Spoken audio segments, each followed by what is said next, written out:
cojo el libro y cuando comienzo a leer, lo primero que veo es la página está en blanco. Yo creo que eso siempre da mucho vértigo, ¿no? Cómo lleno esto de ideas, de reflexiones? ¿Cómo empezaste a encontrar las palabras? Esforzándome por encontrarlas.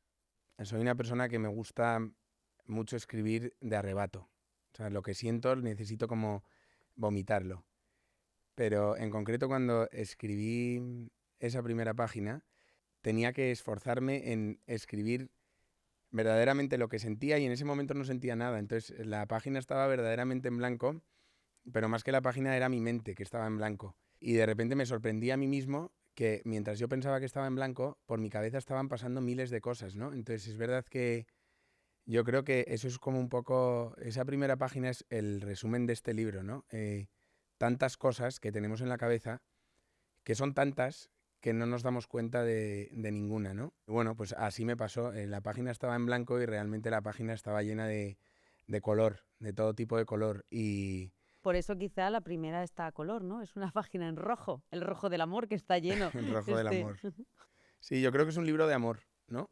Yo diría que es un libro de amor. De hecho, incluso en algunos momentos en los que hay ausencia de amor, porque o hay sentimientos o reflexiones más profundas o más duras, siempre es con ojos de amor, porque al final es como lo que a mí me ha inspirado a escribirlo, ¿no? Al final es ese amor que yo he sentido y de ese amor que yo he sentido la necesidad de transmitirlo y de hacérselo llegar a los demás, porque quizá pienso que el amor es una medicina al alcance de todos o que muy pocos conocen o que no queremos conocer, porque lo tenemos un poco estigmatizado, ¿no? El amor siempre tiene que ser romántico o el amor siempre tiene que ser de color rosa o pomposo, ¿no? Y yo creo que el amor es una forma de vida, o sea, el amor es unas lentillas que te pones en los ojos y es la forma en la que decides mirar el mundo, ¿no? Y a partir de ahí todo va bien, hasta lo que no funciona va bien, Ujú. porque todo empieza a tener un sentido, ¿no? Y creo que aunque muchas veces las cosas sean difíciles, siempre hay que buscar como el sentido y el propósito de que estamos aquí por algo, o por alguien, o por muchos, pero nuestra vida tiene un sentido, aunque a veces no lo sepamos ver. Yo creo que el amor, no las he contado, pero creo que amor es la palabra probablemente que más repites a lo largo de Sí, todo el ¿no? libro. Además, hay momentos en los que la escribes en mayúsculas. Sí, Luego le estás dando un valor especial. Está en la portada, está en el título. Hay en un momento que dices, me pongo a escribir y me da miedo ser cursi, ¿no? Parece que cuando hablamos del amor podemos caer en la cursilería. Bueno, caricias de amor, en cierto modo, puede resultar cursi, pero ¿por qué todo lo que tiene que ver con el amor siempre nos genera ese pudor, ¿no? Nos da miedo hablar del amor? ¿Qué nos pasa? ¿Y por qué esa necesidad tuya de hablar del amor? porque amor es lo que yo he sentido. O sea, creo que al final si me pongo a hacer un examen de mi vida, en todos los momentos que me vienen a la cabeza, ha habido una caricia de amor. Ha habido alguien que te ha dicho una palabra, que te ha abrazado, que te ha acompañado, que te ha guiado, que te ha enseñado, ¿no? Desde que somos niños, siempre. Siempre son pequeñas caricias de amor, aunque suframos. Y cuando todo pasa, eres capaz de olvidar todo lo que te ha podido hacer sufrir y siempre te quedas con esas pequeñas pinceladas que son las que van dando sentido a tu existencia, ¿no? Y es verdad que este libro nace de un encuentro, realmente nace de un encuentro con Dios en el que yo egoístamente decido entregarme a Dios como buscando una respuesta, pero además como un reto, ¿no? En plan, no vas a tener la respuesta que yo necesito, porque realmente creo en ti a medias. Y es verdad que a mí siempre me había hecho muchísima gracia la frase de si quieres hacer reír a Dios, cuéntale tus planes. Y yo es que es verdad, no le quería hacer reír a él, quería que él me hiciese reír a mí, realmente, ¿no? Necesitaba que él a mí me hiciese reír como lema en la vida, ¿no? Como concepto, que Dios a mí me hiciese reír. Y esa necesidad en la que yo me entregué, porque realmente creo que fue un acto en el que yo buscaba una cosa, terminé buscando o encontrando otra, ¿no? Que era la disposición de quererme entregar a Dios de una forma libre, sin seguir un protocolo de no, para llegar a él o tienes que ir a tantas misas o tienes que rezar esto en concreto o tienes que seguir todos estos patrones, ¿no? Que te van a encontrar con Dios. Pues para mí fue diferente, fue un encuentro en el silencio, o sea, en un acto tan sencillo como dejar a mis hijos en el colegio y decir voy a pasar 10 minutos al día a la iglesia, porque siempre pensamos que tenemos tiempo para Dios y al final tenemos el tiempo que le dedicamos cuando nos vamos a dormir por la noche, si nos acordamos o si no nos quedamos dormidos, ¿no? Entonces yo dije, en mi vida, aunque diga que no paro y que no tengo tiempo, mato muchos minutos al día sin hacer nada. Y estos 10 minutos se los quiero dedicar, o me los quiero dedicar egoístamente a mí mismo, ¿no? En esa búsqueda, en el silencio de contarle a Dios todo lo que sentía, empecé a sentir muchísimas respuestas, ¿no? Y esas respuestas siempre eran con amor. Era un enfréntate a esto con amor, dilo con amor, atrévete a decir la verdad, no dudes de tu verdad, no tengas miedo, quiérete. Y entonces me fui levantando día tras día y lo que empecé a hacer como un gesto o un acto obligado era una necesidad, como beber agua, ¿no? O sea, me quiero levantar, vestir, llevar a mis hijos al colegio y hacer esto, ¿no? Y contarle a Dios lo que siento y escribir sus respuestas. Y este libro son sus respuestas en las que al final tú puedes contarle a un amigo, le puedes contar a tu familia, le puedes contar a quien sea y siempre te va a dar una respuesta buscando tu propio interés, ¿no? Lo que a ti te conviene. Pero yo lo que he encontrado es que en Dios la respuesta no es solo lo que a ti te conviene, sino es lo que le conviene a la gente que te rodea. Y a veces no es lo que tú quieres lo que Él te responde, ¿no? Es como ponerte delante del espejo y decir, es que por aquí vas mal, por aquí te estás equivocando, ¿no? Hay una cosa que me hace sufrir mucho también en esta relación y es que creo que cuanto más cerca de Dios estás y cuanto más amor sientes, más libre eres también, ¿no? Y cuanto más libre eres más capaz de darte cuenta de las cosas, de quizá ver un poco más allá, no quedarte solo como en lo superficial. Y a veces es difícil porque compaginar eso con vivir en el mundo es complicado, ¿no? Porque querrías vivir siempre en la parte o en el lado bueno de las cosas, ¿no? Y la vida te va llevando por la tentación de caer siempre en cosas que te van alejando no de Dios, sino de ti mismo, de tu propio corazón, de tu propia bondad, el querer siempre, querer tener más, querer crecer profesionalmente más ambición, más dinero, más reputación, tener más bienes, más cosas y al final te vas olvidando de que en todo ese camino de más dejas a tu persona en el último lugar, ¿no? Y aunque todo esté arriba, darte cuenta que tú estás abajo es complicado. Pero claro, tu relación con Dios siempre fue, pues, o sea, tú siempre tuviste una educación cristiana, siempre has tenido un vínculo con Dios, pero según he leído en el libro, es desde hace 5 años para acá cuando esos vínculos se refuerzan y tienes esa necesidad de hablar a diario con Él, ¿no? Y esto es el producto de esas conversaciones, como estás diciendo. Pero ¿qué pasa en tu vida para que sientas esa necesidad de tener ese diálogo constante y que forme parte de tu vida, bueno, tanto, que esto hablaremos también de ello, que se ha colocado en el primer lugar en tu prioridad de personas, ¿no? Es que decir cosas no, pero bueno, ¿qué te pasa en la vida para que eso? Yo en el año 2023, creo que fue, ese verano empecé a sentirme muy, muy triste. Muy triste, muy triste, muy triste. Tan triste que no le encontraba sentido a vivir. Yo tenía como tenía mis valores, la educación que me habían transmitido, pero sentía como una añoranza enorme dentro de mí, ¿no? Y una tristeza muy profunda por muchas cosas, ¿no? Al final era como que durante mucho tiempo me habían pasado muchas cosas y yo me había puesto como si fuese un panel a los lados de tienes que seguir adelante, adelante, adelante. Entonces, en un momento en el que mi vida todo empezaba a ir bien, yo me di cuenta que por dentro todo estaba mal. Y es como si se empezase a destrozar todo, ¿no? Y entonces ese verano yo me acuerdo que gritaba al cielo, literal, ayúdame, por favor. Y entonces en septiembre volví a Madrid y empecé a ir a una psicóloga. Obviamente esto sin menospreciar el trabajo de un psicólogo, porque al revés, luego, o sea, no era una psicóloga, era una persona con la que no encajé simplemente, ¿no? Pero esta persona me dijo, es que tú siempre piensas que Dios es amor, pero Dios también castiga y mucho. Y entonces dije como, esto yo creo que no. O sea, si yo hoy estoy aquí es gracias a Dios y para mí el Dios castigo no entra en mi vida, no existe, ¿no? Y entonces egoístamente empecé como a querer estar yo bien solo, tirando muchísimo de mí hasta que me rompí por completo. Y entonces me acuerdo que el 31 de diciembre del 2023, que siempre piensas, ¿no? O haces la tontería o la broma de los propósitos y tal, pero yo esa noche, cuando brindamos, cuando tomé las uvas, yo me prometí a mí mismo que quería ser feliz. En plan, es que quiero ser feliz. Y no quiero ser como la felicidad de los demás. Quiero ser feliz yo. O sea, me merezco ser feliz y esta es mi meta en la vida. Y entonces justo, pues a los días volvíamos al colegio, ¿no? Entonces dejé a mis hijos en el colegio y fui a la iglesia. Y ese día le grité a Dios, ayúdame de verdad. Si existes, ayúdame de verdad. De verdad. Y entonces, curiosamente, salgo de la iglesia y me llama una persona de la que me habían hablado mucho para proponerme que, oye, me apetece mucho quedar a cenar con María y contigo. Y esta persona era psicóloga. Y digo, mira, pues es que no sé si vamos a quedar a cenar, pero necesito verte hoy. Porque yo he pedido ayuda y tú me acabas de llamar. Y yo no quiero cenar contigo, pero quiero verte ya.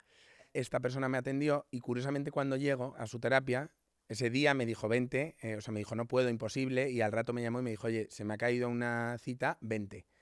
Y cuando llego, me dice, mira, yo después de muchos años de profesión me he dado cuenta que el psiquiatra trata el cerebro, el psicólogo trata el cuerpo, pero no hay nadie que trate el alma.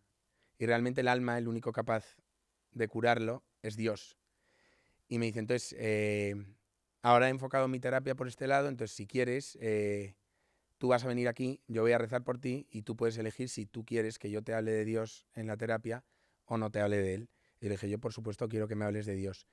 Y entonces empecé una terapia en la que yo muchas veces, cuando había ido a terapia, pues me había dado cuenta que siempre buscaba alimentar mi yo, ¿no? Que en la terapia buscaba que yo siempre creciese más, ¿no? Que siempre estuviese por encima de todo, ¿no? Pero aquí no era alimentar mi yo, sino alimentar mi amor, la manera en la que yo me miraba, la manera en la que yo me cuidaba, la manera en la que yo me reconocía en el espejo, que venía de un momento en el que me miraba en el espejo y decía, es que a la persona que veía le decía, es que te odio, te odio. Y empezar a abrazar a la persona que tenía en el espejo y empezarme a conocer a mí mismo de verdad y sobre todo empezar a las personas que habían marcado mi vida, en vez de mirarlas con odio y con rencor, ser capaz de perdonarme a mí mismo ese dolor y empezar a mirarles a ellos con amor y curar la herida desde el amor, nunca desde la herida de, joder, me siento mal porque me han hecho daño, no, al revés, curarme a mí mismo y mirar a esas personas con amor, ¿no? Entonces en ese trayecto empecé a darme cuenta que verdaderamente yo solo, si amaba, yo solo ganaba. Y que ese amor se multiplicaba cuando lo buscaba a través de Dios, ¿no? Sin ninguna forma concreta y ni ninguna imposición, simplemente de dejarme llenar por eso, ¿no? Y al final, eso son muchas formas de llenarte, ¿no? Ser capaz de ver a Dios en una mirada, capaz de ver a Dios en un abrazo, capaz de ver a Dios en un gesto, en un pájaro que vuela, ¿no? En el ritmo de la vida, en una cosa que de repente te ocurre y no te esperas y dices, joder, es que esta es la respuesta, ¿no? Porque a veces pensamos que Dios tiene que actuar brusco para que nos enteremos que está, ¿no? Y a veces son muchas cosas que nos pasan a lo largo del día que no sabemos interpretar, pero que son señales que te dicen, no, es que por aquí sí, ¿sabes? Igual que te he dicho que la palabra que más he visto en este libro es la palabra amor, se me hace raro y me alegro que hay una palabra que no aparece cuando se habla de la fe, cuando se habla de Dios, y es la culpa. Yo también he tenido una formación cristiana, católica, y la culpa ha estado muy presente en mi formación, y es algo de lo que he tratado de desprenderme con el paso del tiempo. ¿Por qué la culpa no ocupa lugar aquí? Porque la he sufrido tanto que es como mi mayor reto en la vida, desprenderme de ella. De hecho, nosotros creo que, o sea, María y yo vivimos mucho como con el síndrome del impostor, ¿no? Desde que somos niños, o sea, aparte de que nos han exigido mucho en nuestras casas, nosotros con 19 años tuvimos un hijo y nos hemos sentido hasta culpables de ser padres. ¿Sabes? Yo, por ejemplo, cuando nació mi segunda hija, Catalina, me sentí culpable de no haber recibido a mi primer hijo con el mismo amor con el que recibí a mi segunda hija, ¿no?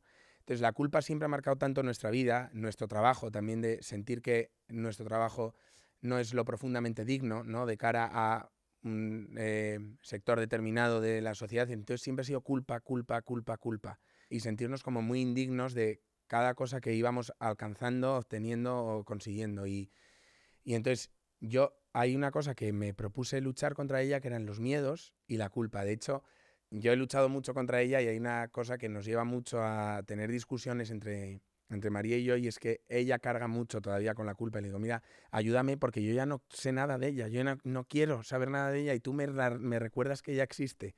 Pero es verdad que es que la culpa condiciona nuestra vida. y el darte cuenta que no hay culpa, no hay culpa. Es que no hay culpa.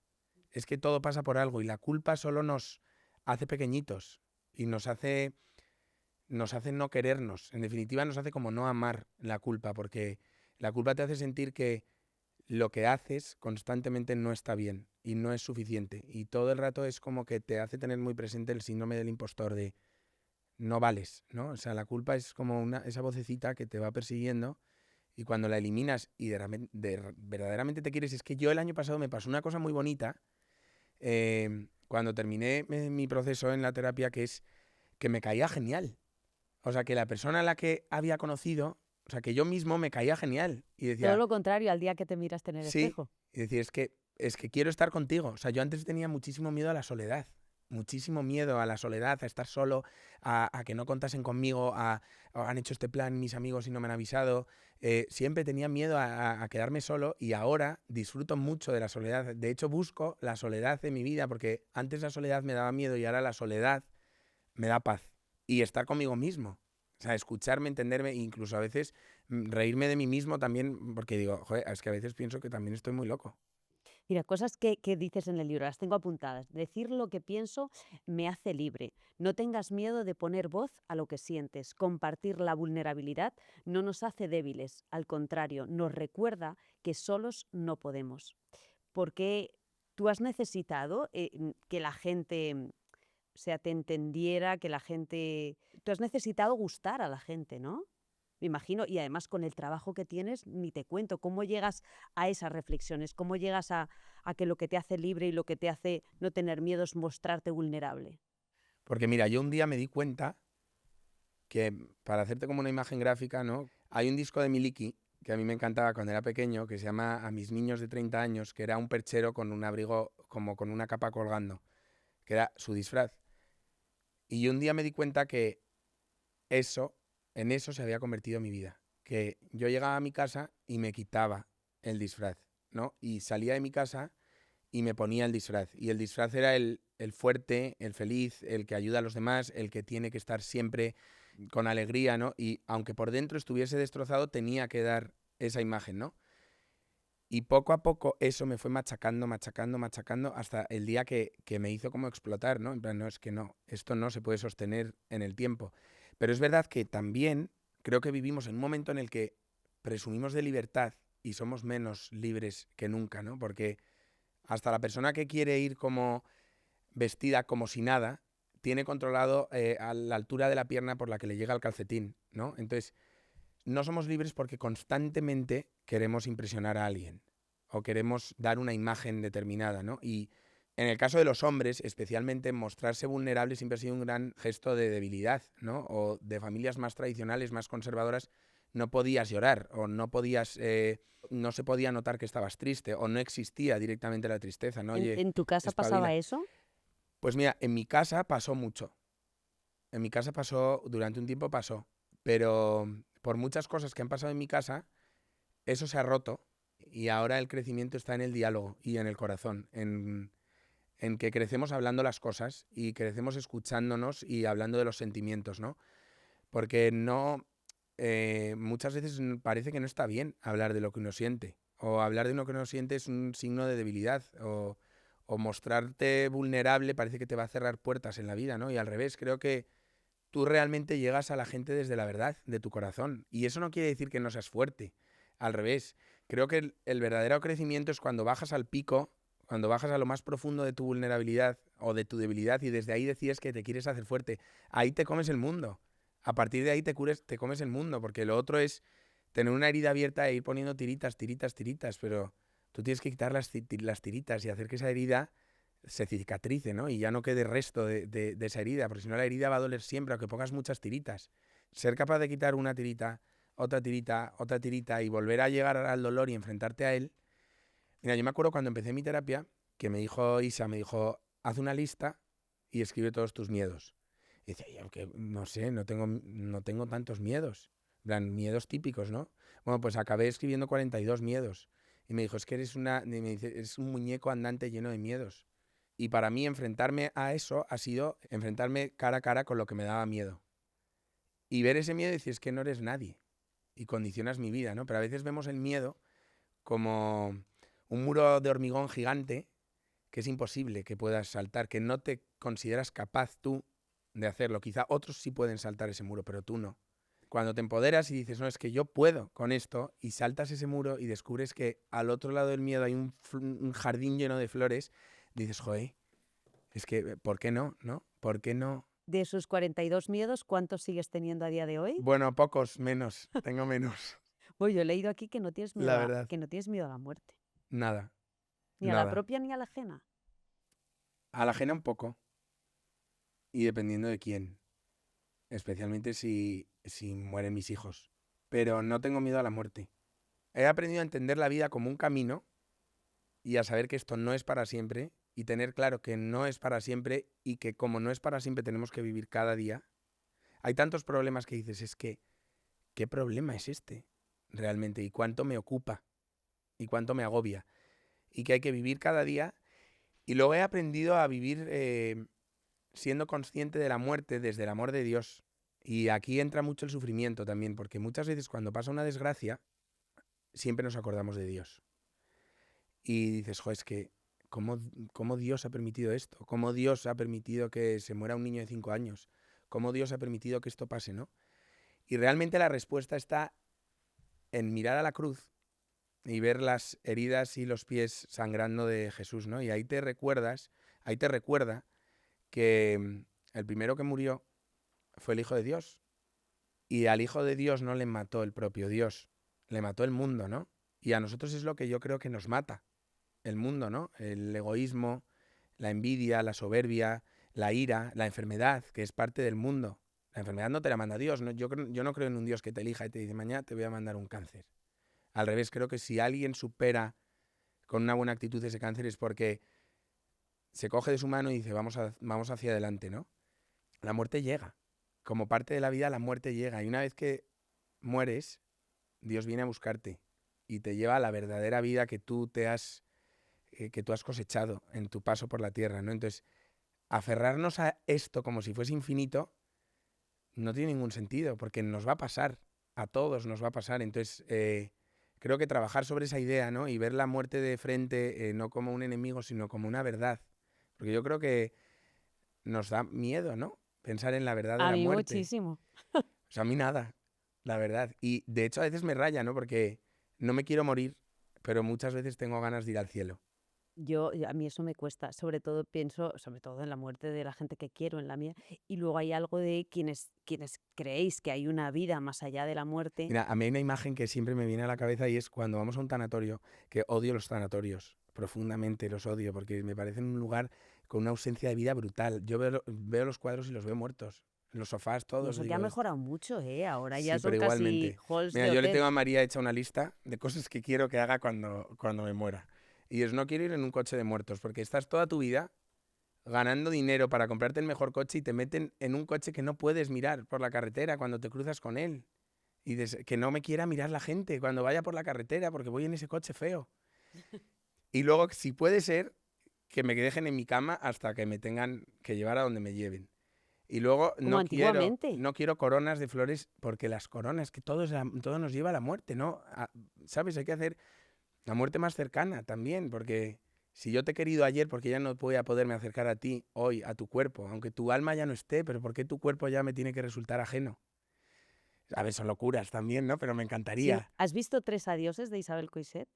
No. Te la recomiendo. Ah, pues Habla de cómo una planea su despedida, ¿no? no Como una, quiero tampoco como un, centros de, o sea, no, coronas de estas como horrorosas. una fiesta de las personas que han formado parte de tu vida, Eso es. celebrándote. Y luego, como, mira, yo por ejemplo que imagino el cielo como un lugar en el que empiezas verdaderamente a vivir, digo, ¿cómo tiene que estar esta persona? Que decimos, joder, ya ha descansado, ya está en el cielo tal, ¿cómo tiene que estar de triste que ha llegado a su máximo lugar de felicidad y nos ve a todos tan rotos aquí abajo?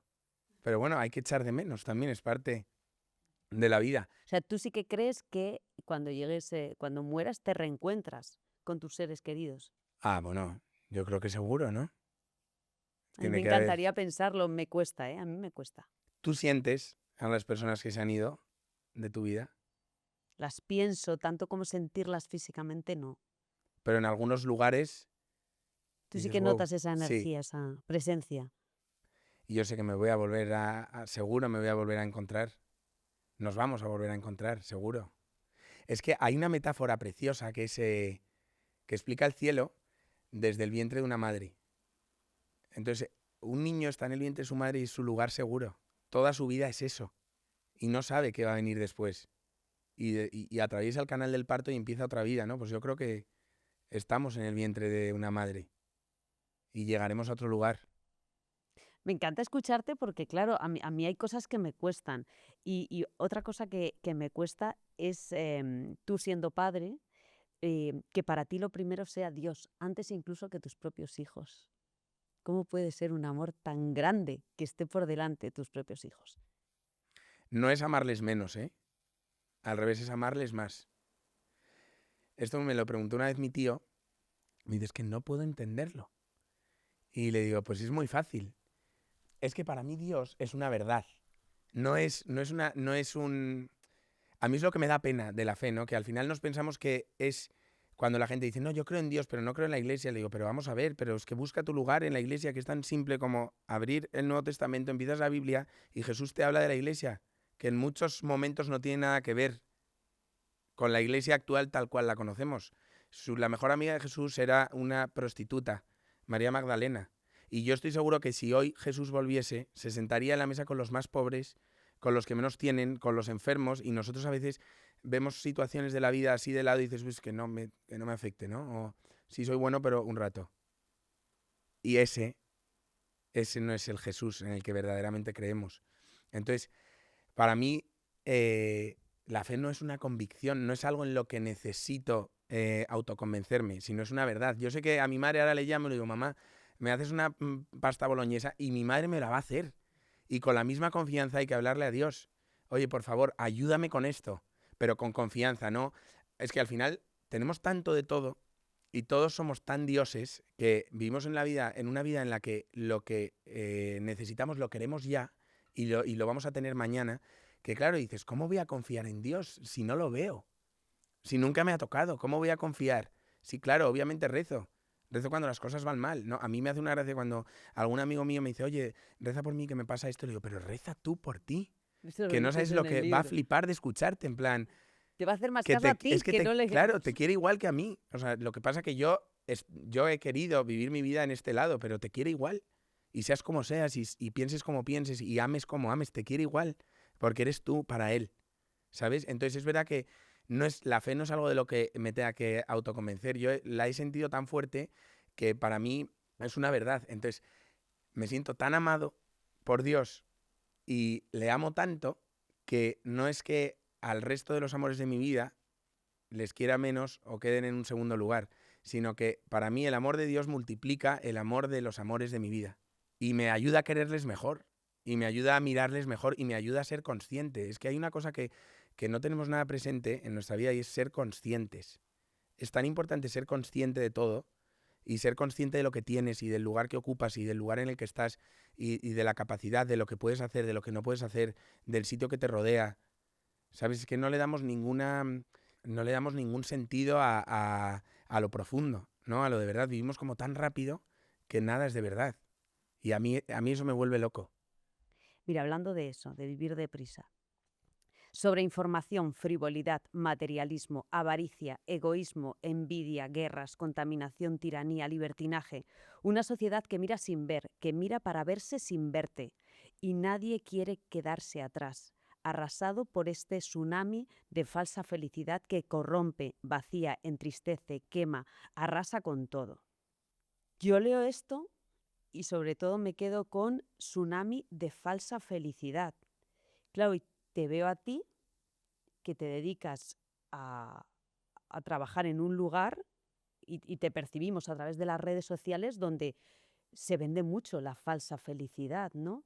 ¿Cómo ha ido evolucionando tu manera de mostrarte en las redes sociales conforme has ido abrazando la fe, has ido superando tus miedos, has ido aceptándote, abrazando tu vulnerabilidad? Pues yo doy gracias por el lugar de privilegio en el que estoy y no quiero sonar como a desagradecido, pero a mí me cuesta muchísimo. estar donde tengo que estar.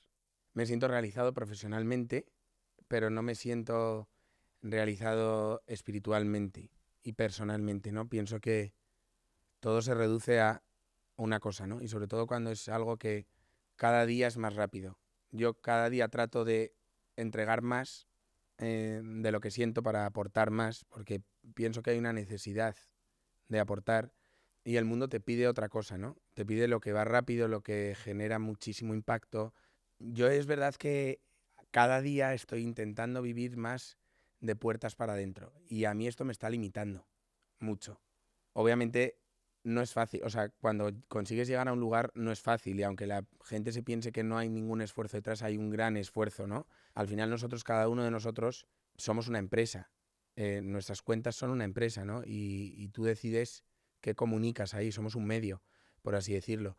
Es verdad que es algo en lo que se tiende a meter a todo el mundo en el mismo saco, que creo que está muy lejos de ser la realidad, ¿no? Yo, de hecho, me considero que soy muy diferente a algunas personas y otras personas son muy diferentes a mí y realizan su trabajo de una forma muy diferente y con un concepto, una visión muy diferente a la mía.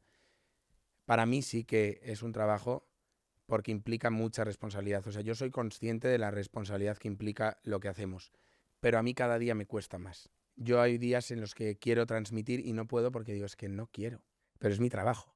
¿Y por qué teniendo un medio tan potente como son las redes sociales, donde tienes asegurado llegar a muchísima gente y que sabes que pones la cámara ahí y sale tu imagen y puedes reflexionar en voz alta todo lo que has escrito aquí? ¿Por qué decides que la mejor manera de contarte es escribiendo un libro?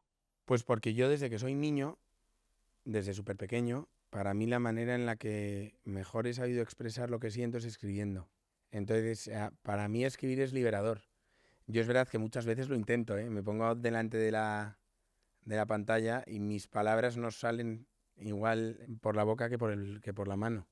Además es como que mi mente piensa más rápido, entonces las palabras las puedo ir ordenando cuando las escribo, pero cuando las digo no. Al final la escritura un arte de hacer magia con las palabras, ¿no? Para mí sí que me gusta jugar con las palabras. O sea, me gusta decir lo que siento a través de la palabra escrita. Y obviamente sería mucho más fácil. Para mí sería lo mejor. De hecho, me encantaría enfocar mis redes hacia eso, ¿no?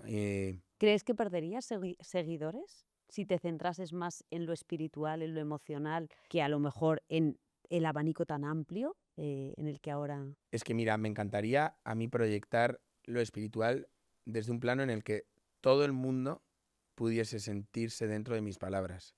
Y a veces siento que hay como tanta herida por lo espiritual que muchas personas ya directamente te escuchan hablar de Dios y dicen, corto, esto no, ¿sabes? Solo por decir la palabra Dios, pero realmente es que eso es lo fácil, ¿no? Yo creo que eso es lo fácil. Y sobre todo, si eso fuese así, es que realmente seríamos tontos, ¿no? Como, joder, qué borreguitos que todos queremos creer en lo mismo, ¿no? Es que tú tienes que buscar tu propio lugar. Entonces sí que me encantaría, pero me encantaría para lo espiritual mezclarlo con lo emocional, con el amor, ¿no? Con al final el pensamiento el pensamiento y los sentimientos en la vida en general. Pero sí, joder, es que a veces subo una foto y me siento como tan impostor, en plan, ¿qué aporto con esta foto al mundo? Es que siempre quiero, también porque yo tengo una autoexigencia muy grande, que ese sí que es un problema en mi vida, que trato, la autoexigencia y la perfección marcan mucho mi vida. Pero no de que todo esté bien a mi alrededor, sino que lo que yo haga sea perfecto. Más grande, más pequeño, pero que lo que yo haga cause un impacto en la vida de los demás. Que lo que yo haga pueda hacer feliz a la persona que tenga al lado. Entonces eso me exige un nivel de responsabilidad tremendo. Además de querer siempre demostrar que todo lo que he hecho ha conllevado un esfuerzo detrás, ¿sabes? Por justificarme también constantemente, ¿no? Por esa culpa. ¿Y escribiendo te sientes un impostor o no? Nada. Con el primer libro muchísimo. Porque nadie sabía que hasta que yo publiqué mi primer libro, yo en primero de carrera gané un premio de literatura y yo siempre he escrito desde pequeño, siempre me encantaba escribir. Con 7 años le dieron un premio a mi abuelo y le escribí una carta y salí a leerla, ¿no? Pero con el primer libro me costó muchísimo, en plan, joder, ahora todos los influencers escriben libros, tal. Y yo me quería salir de eso, pero también me costó mucho, incluso con mi editorial, en plan, yo no quiero escribir un libro porque soy influencer. Si a mí me valoráis porque escribo el libro. Si es porque soy un influencer y se van a vender libros como churros, no quiero escribir un libro. O sea, eso es constantemente. Por eso también en todo lo que hago, cuando escribo, tiene que ser perfecto. De hecho, el segundo libro que escribí, empecé de cero. En plan, escribí un libro entero y rompí ese libro entero y empecé de cero otro libro. Porque no era lo suficientemente perfecto que yo necesitaba que fuese, ¿no? Porque siempre tengo que demostrar. Y eso es un castigo muy grande. Sí, la autoexigencia hay que saberla dosificar porque si no te puedes volver loco. Claro, cada cosa que vas diciendo me va llevando a otra. Hablabas de, o sea, tú me decías antes que te gustaría que esto llegase a las personas que no piensan como tú, que no viven la fe como tú, que, bueno, pues que le pueda tocar en algún lugar que les haga reflexionar. Y hay una cosa bonita que a mí me parece muy interesante que también dices en el libro. Hay que aceptar que hay una música distinta que también enseña a bailar. La riqueza está en el pensamiento contrario. ¿Cómo te manejas tú con los prejuicios propios y ajenos? Y si en tu vida hay muchas personas que piensan y sienten diferente a ti. ¿Las integras en tu vida, forman parte o hay una endogamia? Las integro lo que más en mi vida. De hecho, me gustaría integrarlas más. Porque a mí hay algo de la sociedad actual que me duele y es la polarización tan grande que hay.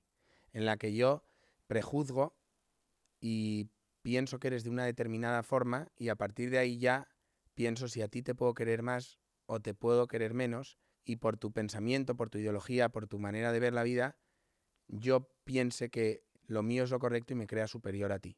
Y a partir de ahí te pongo una cruz, ¿no? Y creo que vivimos anclados ahí. Y creo que hay unas cosas, como puede ser la fe, que es para un lado ideológico. Hay otras, como puede ser la cultura, que es de otro, ¿no? Y digo, joder, es que ¿por qué somos tan simples? Tú siendo creyente, gustándote los toros, ya estás en un lado de la ecuación. Ya Pero te han puesto en ese por lado, amigo. desgracia, pero por desgracia estoy ahí. Y me da pena, verdaderamente me da pena. Mira, a mí una de las personas que más me ha acercado a Dios era una persona que además de ser de izquierdas, republicana, era una persona que se manifestaba manchada de sangre a favor del aborto en las iglesias. Y esa persona es de las personas que más me han acercado a mí a Dios. Otra de las personas que más quiero y más me ha enseñado de mi vida es mi profesora de lengua y literatura del colegio, que es una persona que ideológicamente no tiene absolutamente nada que ver conmigo. Pues es de las personas que más quiero y de las que más me río y con las que más aprendo, porque los dos encontramos que tenemos un punto en común, que es la manera de vivir la vida y que desde ahí todos formamos parte. A mí me encanta que ella se ría de mí, yo me río de ella y al final dices, joder, es que esto sería. En plan, no hay que encasillar a la gente, no hay que tener... A mí me da tanta pena pensar que ahora, oye, tú te paras a pensar lo que es la ideología, ¿no? O el pensamiento, pero pensar que ahora no seguimos en lo que sentimos ni en lo que creemos, seguimos a una persona que nos dice, tú tienes que actuar así, tienes que ser así, esto es lo correcto, no puedes hacer esto, ¿no? Mira, a mí tengo una experiencia con una persona a la que tengo mucho cariño, que es una persona que es una actriz y es transexual, Yedet, y la tengo mucho cariño. Y antes no nos llevábamos tanto. Y quizá los dos podíamos pensar que éramos de una determinada manera, ¿no? Hasta que una noche estuvimos toda la noche hablando. Y una noche de fiesta, ella estaba hablando mucho con un torero. Y entonces yo me dijo que les hiciese una foto y les hice una foto que los dos salían guapísimos. Me dijo, es que esto yo no lo puedo subir a las redes sociales. Y le digo, ¿por qué? Y me dice, porque es que mi colectivo no apoya esto. Y dice, pero es que a mí, yo de pequeña siempre iba a los toros y a mi abuelo le encantaban los toros y además creo mucho en Dios. Y le digo, ¿por qué tienes que seguir lo que ha dado tu colectivo? Si tú eres tú.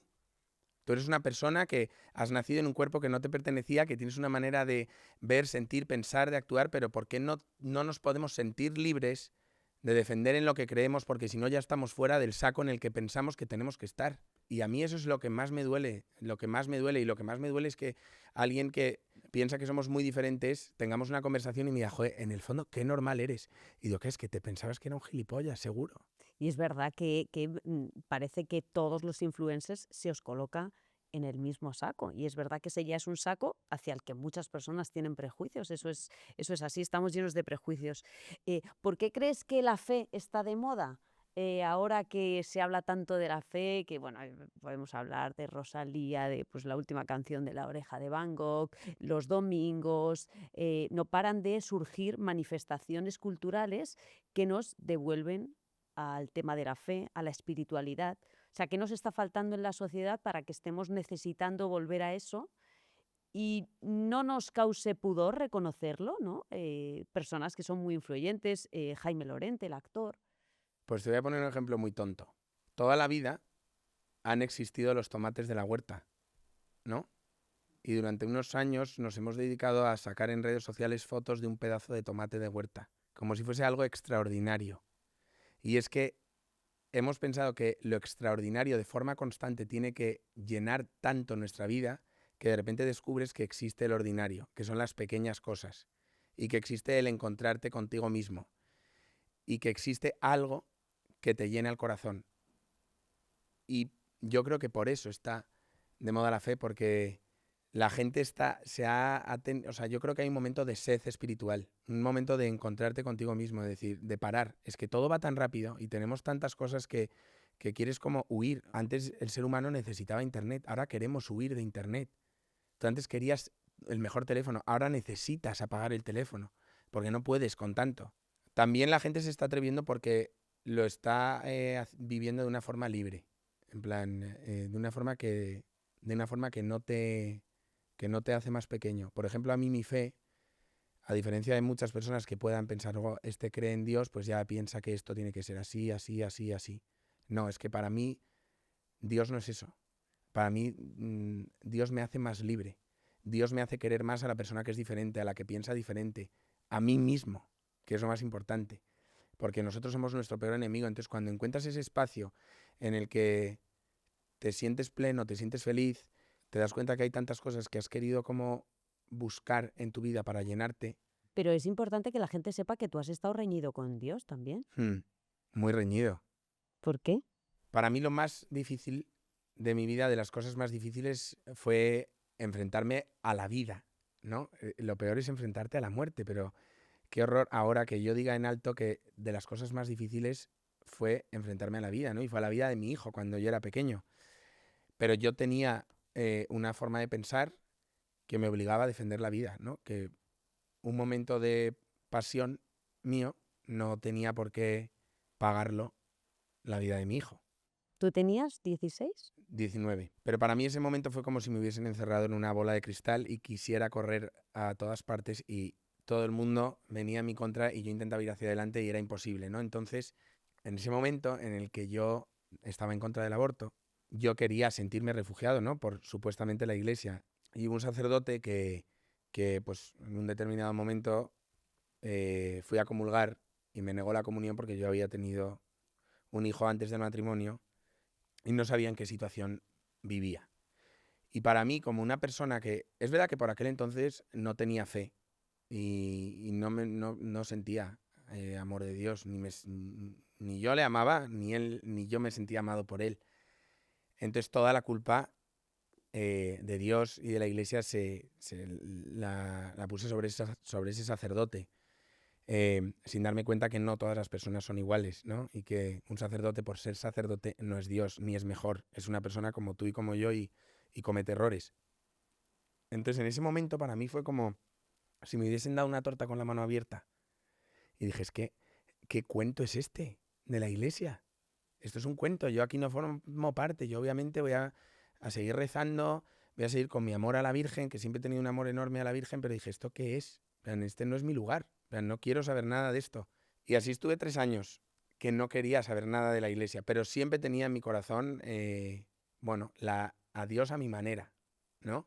Y a mí me pasó que existen unos retiros que se llama Efetá y Emaús, que son unos retiros testimoniales. No te cambian la vida, pero sí te enseñan que hay otra forma de ver la vida y sobre todo te descubren que Dios es amor. Y yo, para mí eso fue como si hubiese descubierto América, saber que Dios era amor. Pensaba que era tantas cosas que cuando me dijeron que Dios es amor, yo dije, wow, que Dios es amor, pero amor de verdad. Había ido mi hermana a ese retiro y me dijo, es que Tomás, a ti te va a encantar, pero no se puede contar nada. Bueno, no se puede contar nada no es porque sea algo extraordinario, sino porque es como si yo te puedo dar este libro así o te lo puedo dar envuelto. Si te doy así ya sabes lo que te estoy dando. Si te lo doy envuelto tienes la sorpresa de descubrir tú sola lo que hay dentro del papel. Y entonces mi hermana fue, me apuntaron otras dos veces al retiro y digo, es que voy a caer otra vez en el cuento este, que yo no quiero caer aquí.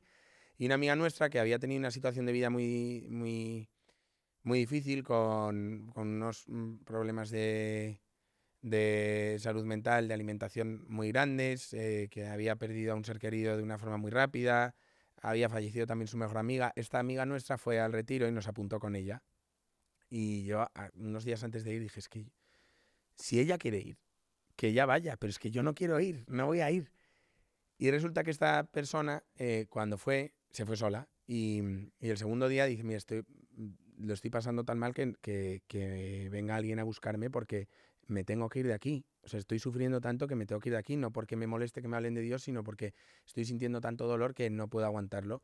Y entonces dice que en el momento en el que ella se va a ir, pasa a la capilla del Santísimo a rezar y dice que en ese momento siente el abrazo más fuerte que su madre le haya dado jamás.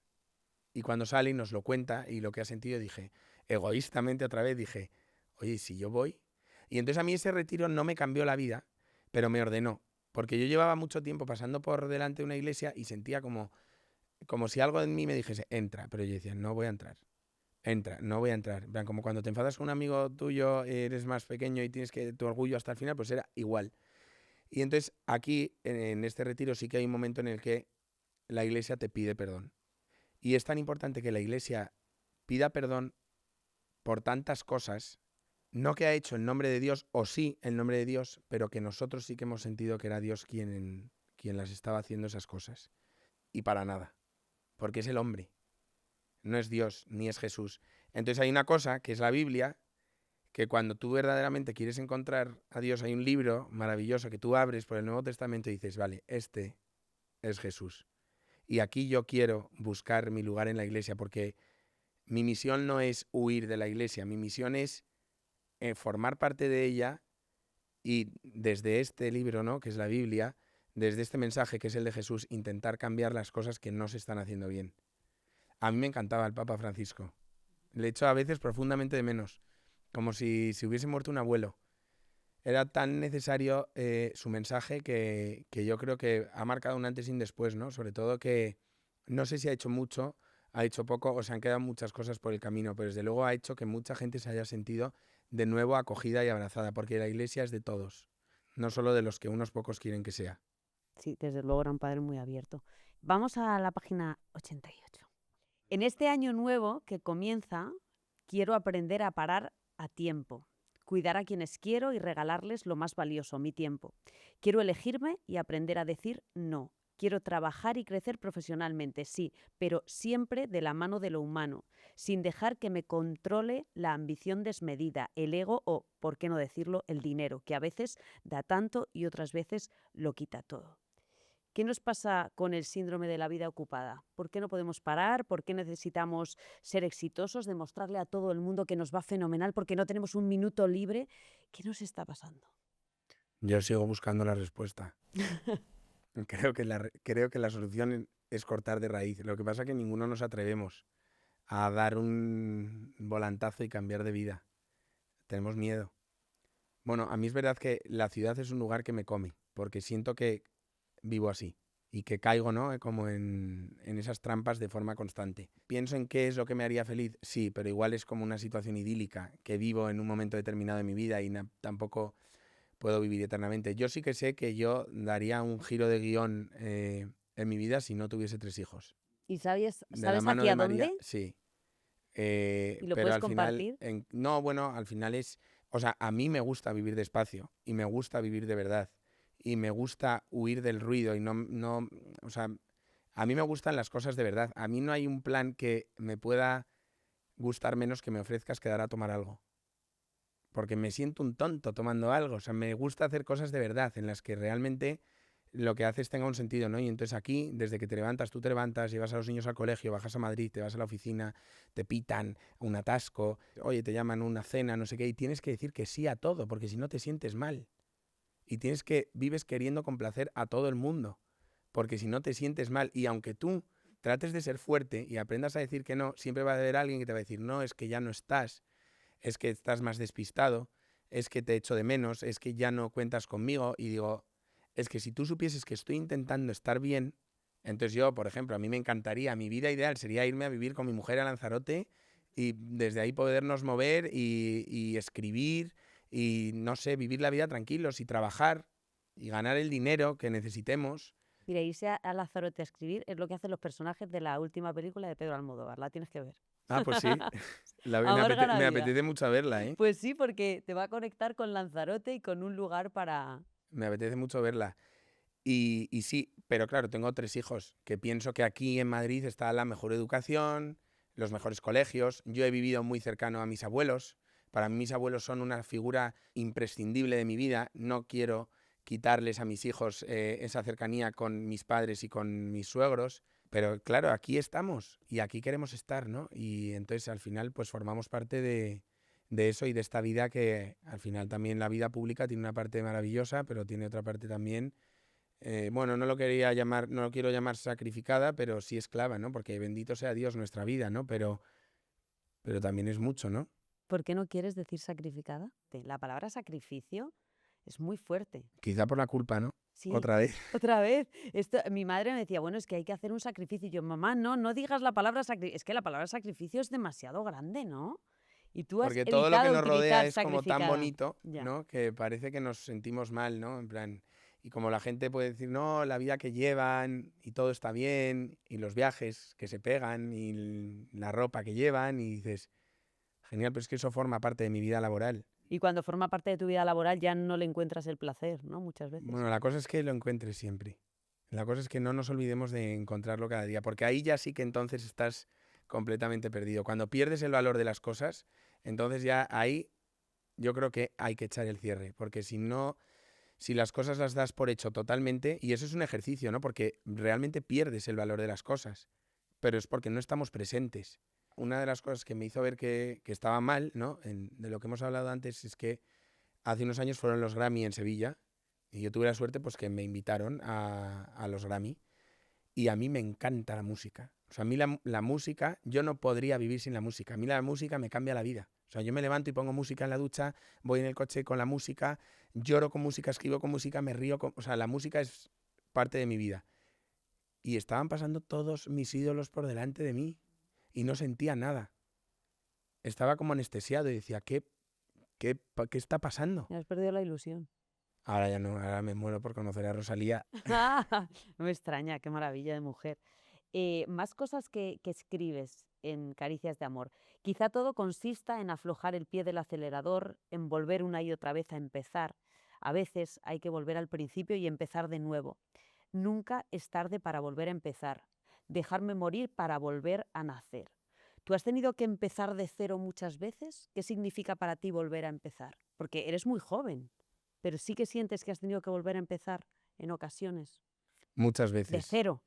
De cero, no, porque ya no puedo empezar de cero. Pero sí que yo creo que a veces, sobre todo las personas que somos como muy sensibles, sí que morimos varias veces, ¿no? O sea, hay veces que llegas a un lugar de dolor tan profundo, así como llegas a un lugar de felicidad tan elevado, llegas a un lugar de dolor tan profundo que en cierto modo ahí te tienes que reconstruir. Yo por lo menos un par de veces sí que con lo que tenía, ¿no?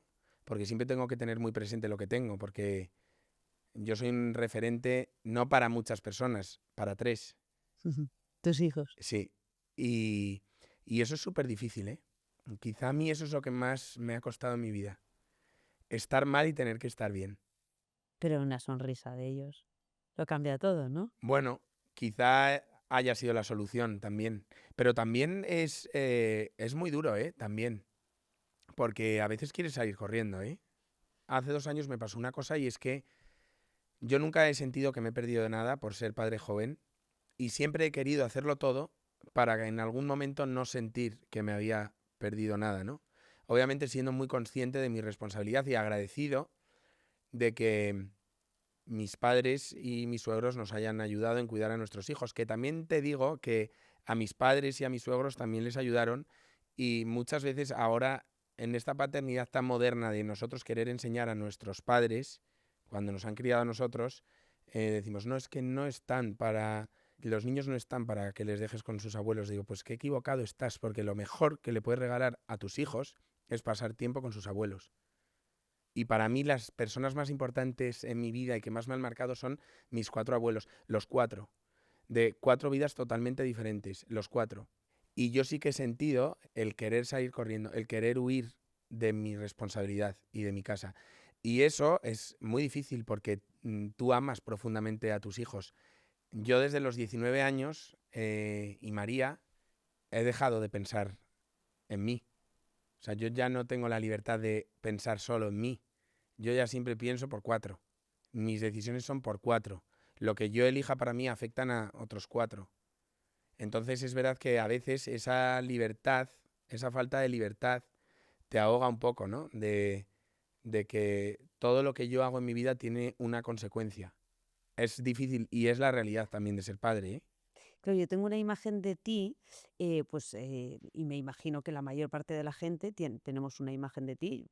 Te he podido conocer y ha ido cambiando esa imagen inicial, que tenía que ver con las redes. Pero claro, yo leo este libro, veo cómo te emocionas cuando hablas del esfuerzo que tienes que hacer cuando estás mal y tienes delante a tus hijos, y digo, es que tú has sufrido para lo joven que eres, o sea, me da la sensación de que has sufrido mucho. No lo sé. Pero sí que Yo lo creo que muestras, sí sí. que muestras aquí Yo creo que, sufrimiento, ¿eh? yo creo que sí. Unas veces porque la vida ha venido así, otras veces porque yo he elegido también sufrir. Pero yo creo que sí he sufrido. Sí he sufrido y ya no quiero sufrir más. Pues se supone que ahora no viene lo duro, Ya, pues no quiero sufrir más. que tienes solo 30 años, que hasta los 30 no se supone que no hay que sufrir tanto. Bueno, también ahora tengo quizá otras herramientas para no sufrir tanto. Entonces igual ahora lo que en un momento determinado sufrí de una forma, ahora ya no lo voy a sufrir igual, ¿no? O por lo menos me quiero preparar para ello, pero sí, no, es que no quiero sufrir más, la verdad. Me voy a esta otra reflexión que está en el libro. No vivas ahogado en la rabia hacia quien te hizo daño. Mira hacia adelante y busca la luz de tu propio perdón. Claro, esto tiene mucho que ver con poner la otra mejilla, que esto siempre es lo que hemos escuchado, y que hay mucha gente que lo llama buenismo, ¿no? Te hacen daño y oye, pues vale, a lo mejor no entras en conflicto, pero tanto como poner la otra mejilla, tú eres partidario de que, bueno, al que te hace mal, responderle con bien, que siempre algo queda. 100%. A mí hay una frase de Benedicto XVI que me encanta que es el bien vence siempre aunque el mal haga más ruido. O sea, tú puedes intentar llegar al éxito por un camino rápido, pero ese éxito es pasajero. Pero cuando el éxito me refiero no al éxito profesional, me refiero al éxito en la vida, de forma general. Pero cuando tú aguantas y tienes paciencia y sabes sobre todo que tú estás haciendo las cosas bien, todo llega. Y obviamente en el camino va a haber gente que te quiere poner la zancadilla. Mira, hay una cosa que a la gente le desespera, que es cuando te quieren provocar y tú no Y no te entras. encuentran. Porque ahí la gente ya te dice, "Pero reacciona, que te estoy queriendo hacer daño". No es que no me esté dando cuenta, es que no Claro, quiero entrar en tu pero guerra. es que es tu problema. Es que es tu problema. ¿Cómo cambia el día? Entonces, es la cosa como tú decías que tu día va, tú puedes levantarte feliz y entonces ya sales a la calle y un tío llega y te dice, eres un tal. Bueno, puedes o caer en reírte en plan, "Mira, es que estás loco perdido", o yo sigo a lo mío, ¿sabes? Pues yo creo que es eso. Al final, poner la otra mejilla no nos hace ser cobardes ni tontos. O sea, no eres, o sea, si, yo creo que hay que ser consciente de la bondad. Yo creo que sí que existe, en plan, de bueno eres tonto, porque lo que no puedes hacer es olvidarte de ti. Y al final, el quererse y cuidarse a uno mismo no es egoísmo. Es querer estar bien, porque si tú estás bien, vas a estar bien para los demás. Yo creo que a veces es necesario poner la otra mejilla, sobre todo por el ejemplo que le estás dando a la persona que te quiere dar la torta. Has citado también el ruido y el ruido atraviesa el libro, está muy presente. Hablemos de eso, ¿no? ¿Qué ruido es el que a ti más te perturba? Muchos ruidos. ¿Cuáles te vienen ahora a bote pronto? Hay un ruido que me perturba mucho, que es el de no poder ser libre para decir todo lo que siento o pienso. El ruido del mundo que me rodea. el ruido de la fama a veces es bastante doloroso, yo creo, ¿no? El ruido de a veces ser mi propio enemigo. Ese es el mayor ruido. Las voces que vienen a tu cabeza y te hacen... Y bueno, que son pues como una máquina de demolición, ¿no? Ese ruido, el ruido del mundo, el caos, el ruido del odio, me hace muchísimo daño. Por ejemplo, el tema de la política para mí es absoluto ruido. Y sin embargo, para mí ahora es una fuente absoluta de inspiración y de paz el silencio. O sea, trato de buscar cada día el silencio. O sea, vivo en una búsqueda de silencio constante. El ruido son muchas cosas. Para mí el ruido también es la ausencia de belleza. O sea, a mí me influye muchísimo la belleza, pero no una belleza de perfección. O sea, tú puedes estar en el barrio más pobre del mundo y puede haber belleza. La belleza está o sea, en todo puedes encontrar belleza.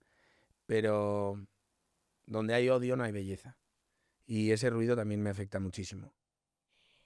Caricias de amor es un libro que no hay por qué leer del tirón. Es uno de esos libros que puedes tener en la mesilla de noche y dependiendo de cómo haya acabado el día, pues revisar unas cosas u otras. Y para eso yo creo que con buen criterio has creado un glosario. Dice, este glosario está pensado para ti. Si te pesa el día, te falta paz, quieres agradecer o simplemente necesitas parar un momento, busca esa palabra y deja que se convierta en caricia de amor. Claro, y esas palabras van desde la aceptación, la adoración, la ansiedad, el amor, la alegría, el asombro, la autenticidad, la crítica, la compasión, la confianza. ¿Por qué has querido mostrar este manual para leer tu libro? Pues mira, esto es una idea que he cogido de un marcapáginas que me dieron a mí, que también tenía muchas palabras que iban acompañadas de versículos de la Biblia, para cuando estés triste, para cuando estés alegre, para cuando tengas miedo. Y como este libro es un libro que, desde mi punto de vista, es un libro para que te acompañe en tu mesilla y lo vayas leyendo, si quieres del tirón, si no, no, si no un texto, dos textos, según te vayan haciendo el corazón o vayas necesitando. Pensé que esto era una muy buena idea para, en un momento determinado, pues igual que te duele la cabeza y te tomas un ibuprofeno, pues hay dolores que son, por ejemplo, el miedo, la debilidad o también sentimientos positivos como la alegría, la ilusión, cosas que también podamos recurrir a ellas de una forma fácil cuando tengamos esos sentimientos dentro de nosotros o a veces cuando tengamos algún nudo que queramos deshacer. Y yo no quiero dar ejemplo de nada porque yo sigo aprendiendo cada día, ¿no? Pero sí que es verdad que estos son cosas que yo siento y que tengo que poner yo también en práctica, pero primero las siento y creo que al final esa capacidad de amar me ha hecho ver muchas cosas que quizá antes pasaban desapercibidas en mi vida. Entonces, bueno, pues yo creo que este glosario a mucha gente le puede ayudar. Entonces creo que realmente es un libro que si puede ayudar a alguien a hacerle la vida un poco más fácil, habrá cumplido su objetivo. Bueno, pero tú decías al principio, creo que de récord, bueno, a quien más me ha ayudado es a mí. De repente me he sorprendido abriendo el libro, leyendo y decir, ¿esto lo he escrito yo? O sea, esto me está sirviendo a mí en este momento, pero no soy consciente de haberlo escrito yo. Es como si Es que es viniera verdad, de es otro que yo, lugar. yo lo he escrito y me he olvidado de cada cosa que escribía. O sea, yo lo escribía y ahí se quedaba. Incluso a veces ni lo volvía a leer. Entonces, cuando el otro día de repente fui a la imprenta y empecé a leer los primeros textos, había algunos que yo en los últimos meses me he esmerado mucho en la parte visual del libro, ¿no? En la parte estética. Pero yo envié mis textos y alguno de ellos no los volví a leer. Al final, confié en mi editor al 100%, en plan, esta es mi obra, haz lo que quieras tú con ella. Y he leído algunos textos que me cuesta reconocer que los haya escrito yo. Y en concreto el otro día leyendo uno, bueno, es que me entró una llorera que no podía parar de llorar. Decía, pero esto ¿por qué? ¿Esto qué es? Qué bueno. Y la parte estética que también has querido cuidar, estamos acostumbrados a ver muchas fotos de las que haces a través de tus redes sociales, pero aquí hay una coherencia, ¿no? O sea, son fotos que transmiten amor, que transmiten calma, que transmiten belleza, todo eso de lo que has estado hablando todo el tiempo. Pues mira, yo fundamentalmente quería que el libro transmitiese muchísima paz. Y le di muchísimas vueltas hasta conseguir la portada que quería, porque en ningún momento quería que nada fuese evidente. Y luego dentro, a mí me encanta la fotografía, yo siempre voy con mi cámara a todas partes Y hay muchas fotografías que acompañan a textos porque las he tomado en los momentos en los que he escrito el texto y otras que, bueno, yo creo que iban de la mano con lo que había escrito. También frases sueltas de frases, bueno, que creo que tienen más fuerza dentro de un texto. Y sí que he querido, de hecho las fotografías tienen todas como un filtro azul, otro filtro como rojo, porque no quiero como que nadie se lo lleve a mi terreno de Tomás Páramo, sino que cada uno cuando lo lea y cuando lo vea, encuentre su propia vida, ¿no? O sea, se vea identificado con su propia vida y la gente no piense en mí. De hecho, lo que más odio es tener que hacer un libro donde salga mi cara. No quiero. ¿Tú tienes algún libro que te haya marcado, pues eso, en la línea de este, cuyas reflexiones te hayan ayudado en la vida cuando estás de bajón? Ahora acabo de terminar uno que me ha encantado, que es el del Profeta, que me ha parecido una joya de libro, pero sí que tengo muchos libros a los que siempre recurro. Pero a mí hay un libro que me encanta de siempre, que es Mil soles espléndidos. Me transmite muchísima libertad y muchísimo amor a los demás desde el dolor, ¿sabes? Y luego sí, bueno, hay muchos libros, yo leo mucho libro también espiritual, de esos libros saco muchas cosas y me ayudan. Ahora, por ejemplo, este del profeta, por ejemplo, en cuanto a la fe, he descubierto como un Jesús divertidísimo, que dijo, es que quería, me hubiese encantado ser amigo de este hombre, ¿sabes? No como un serio o un chapas. Y me gusta mucho leer cosas de lugares sobre todo como más mundo árabe. Me leí un libro este año, en septiembre, que me encantó, que se llama Niebla en Tánger, no sé si te lo has leído. No. Precioso, te lo recomiendo. Me gusta mucho, bueno, es que al final soy una persona que me gusta mucho compartir con todo lo que es diferente, ¿no? Y entonces esos libros que mezclan el mundo occidental con el mundo oriental me encantan, porque veo como esas dos dualidades de la vida y cómo las dos pueden convivir y se crean historias bonitas. De hecho, ahora tengo una historia ya tengo una historia escrita en mi cabeza que tengo una ilusión tremenda por empezar a escribir. ¿No has dicho la Biblia? No, ¿Recurres a la Biblia o no? bueno, todos los días leo el Evangelio y luego sí que he leído algunos libros de la Biblia, pero no he leído todos y quiero empezar a leerla. De hecho, ¿no sabes que el otro día, cuando fui a la impresión del libro, que nunca había estado con los otros dos libros, estaban imprimiendo este libro y el otro libro que estaban imprimiendo al mismo momento era la Biblia? ¿En serio? Jolín, te lo pone en el Sí, camino ahí todo el tiempo, muy ¿no? fuerte. Y encima la Biblia con letra grande, que es lo que más me cuesta al leer la Biblia, es la letra pequeña de la Biblia. Y la Biblia con letra grande. Pero me encanta cuando leo la Biblia me encanta, porque es que es interesante. O sea, pensamos que es algo aburrido, es interesante. Obviamente el Antiguo Testamento a veces o sea, que necesitas que te abaniquen, ¿sabes? Pero el Nuevo Testamento es interesante. ¿Y tú te atreves a no reescribir, pero del Padre Nuestro te vas al Padre Mío? Lo haces tuyo. A ver qué página era. Esta es la 168. ¿Lo lees tú? ¿O leo un Vale. poco? Bueno, es que para mí Dios es mi padre, ¿eh? O sea, a mí me gusta hablar de Dios como papá. De hecho, yo con mi psicóloga hablo con mi psicólogo, o sea, hablo de Dios como papá. Entonces es Padre nuestro, pero también es mi padre. O sea, es el padre de todos, pero es mío. Como justificación Te lo apropias. Lo leo. Venga. Padre nuestro, que verdaderamente estás en el cielo. Santificado sea tu nombre siempre y en todo lugar. Venga a nosotros tu reino, para aprender a vivir cada día de nuestra vida, como un camino hacia el cielo. Que en cada sufrimiento descubramos un aprendizaje y en cada alegría un suspiro de tu reino. Hágase siempre tu voluntad y enséñanos a aceptarla, anteponiendo tus planes a nuestros intereses, sabiéndonos amados y protegidos, con los pies en la tierra y el corazón en el cielo. Danos hoy nuestro pan, fruto del esfuerzo y del trabajo. Ayúdanos a compartirlo con quien lo necesite, a mirar con ojos de amor, a romper la avaricia y el egoísmo. No nos des más de lo necesario y enséñanos a valorar lo que tenemos. Perdona nuestras ofensas y ayúdanos también a perdonar. Que no vivamos encadenados a la culpa, sino en la certeza del arrepentimiento y en el deseo de crecer en el amor. No nos dejes caer en la tentación del mundo. Aléjanos del odio, del ego, de la avaricia, del placer pasajero y del poder corrupto. Que tu mirada nos fortalezca y tu amor sea el escudo que nos proteja. Líbranos del mal y enséñanos a vencerlo siempre con el bien. Amén. Pues está muy bien traído a la actualidad. Me encanta. Bueno, pues te lo regalo. Venga. Y ya voy a terminar con una pregunta. Tú en el libro lanzas la siguiente pregunta. ¿Eres en lo personal la persona que quieres ser? Y eso te lo pregunto yo a ti. Tú la lanzas ahí al lector, pero tú eres la persona en lo personal que quieres ser. ¿Tomás Páramo? ¿Te digo la verdad? Sí, la No, verdad. ¿No? no, ¿En qué necesitas mejorar? en muchas cosas. Y en muchas de lo que predico. Pero bueno, eso es un esfuerzo, ¿no? Al final cada día intentamos ser la mejor versión de nosotros mismos. Que si ahora mismo soy la persona que quiero ser, no. Que si estoy persiguiendo ser la persona que quiero ser, sí. Entonces, bueno, quizá en vez de decirte no, es mejor que te diga estoy en el camino. Progreso adecuadamente. Sí.